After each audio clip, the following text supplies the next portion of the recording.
ವಚನ.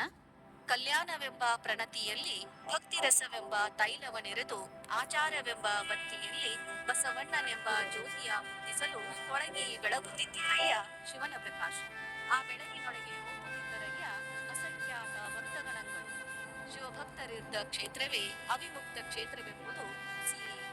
ಶಿವಭಕ್ತರಿದ್ದ ದೇಶ ಪಾವನವೆಂಬುದು ಸಿಹಿ.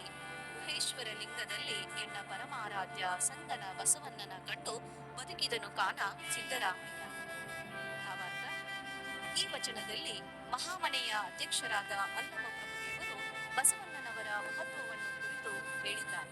ಕಲ್ಯಾಣ ಪಟ್ಟಣವನ್ನು ಒಂದು ಮಣ್ಣಿನ ಹಣತೆಗೆ ಹೋಲಿಸಿ ಇಡೀ ಜಗತ್ತಿಗೆ ಭಕ್ತಿರಸವೆಂಬ ಎಣ್ಣೆ, ಆಚಾರವೆಂಬ ಬತ್ತಿಯನ್ನು ಪರಿಚಯಿಸಿದ ಬಸವಣ್ಣನೆಂಬ ಜ್ಯೋತಿಯನ್ನು ಹುಟ್ಟಿಸಲು ಆ ಪ್ರಣತಿಯ ಬೆಳಕಿನ ಕಿರಣಗಳು ಶಿವನ ಪ್ರಕಾಶವೇ ಆಗಿ ಇಡೀ ಕಲ್ಯಾಣದ ತುಂಬ ವ್ಯಾಪಿಸಿತ್ತು.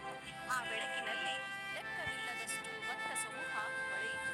ಅಂತಹ ಶಿವಭಕ್ತರಿದ್ದ ಕ್ಷೇತ್ರವೇ ಪುಣ್ಯಕ್ಷೇತ್ರ ಎಂಬುದು ಸುಳ್ಳೇ.